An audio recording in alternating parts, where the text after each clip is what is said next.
Climate change یا موسمیاتی تبدیلی، اس سے بچنے کے لیے موسم جو سلوک ہمارے ساتھ کرے گا ہمیں بھی شاید ویسا ہی سلوک موسم کے ساتھ کرنا پڑے گا۔ میں ہوں آپ کا عامر حیات بھنڈارا،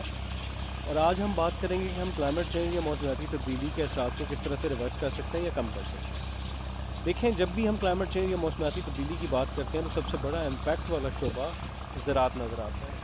اور کلائمیٹ سمارٹ ایگریکلچر پریکٹسز یا کلائمیٹ چینج کے جو اثرات ہیں ان کو کم کرنے میں مددگار ثابت کرنے والے عوامل میں سے ایک عمل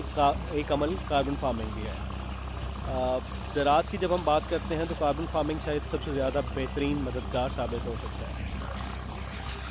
کلائمیٹ چینج کے حوالے سے جب ہم موسمیاتی تبدیلی کی بات کرتے ہیں تو کاربن ایمیشنز کا سب سے بڑا خطرہ سامنے نظر آتا ہے۔ قدرت نے پودوں کو یہ صلاحیت دی ہے کہ یہ ماحول کے اندر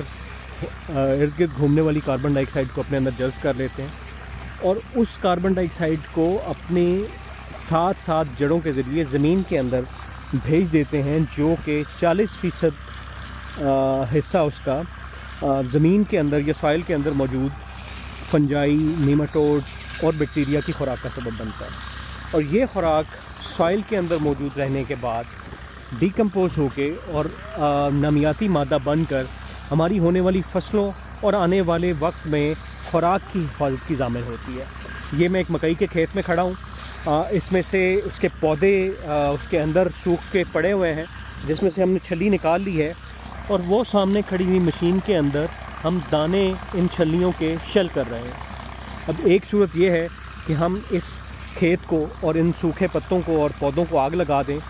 اور اس کے فوراً بعد کوئی نہ کوئی فصل کاشت کر دیں۔ دوسری صورت یہ ہے کہ جس طرح ہم نے سامنے ان جانوروں کو اس میں کھلا چھوڑ دیا ہے، یہ جانور اس میں موجود جو ہریالی ہے اس کو کھائیں گے، کوئی دانے مکئی کے رہ گئے ہیں تو ان کو کھائیں گے، اور اس کے ساتھ ہی اپنی مینیور، اپنا گوبر اس مٹی کے اندر چھوڑ دیں گے۔ اس فصل کو ہمارا یہ پلان ہے کہ ہم 1 مہینے کے لیے چھوڑیں۔ 1 مہینے کے بعد یہ فصل گل سڑ جائے گی، اور جو گوبر ہے وہ بھی اسی سوائل کا حصہ بن جائے گا۔ اس کے بعد ہم اس کو ہل چلا دیں گے، اور 1 مہینے کے بعد ہم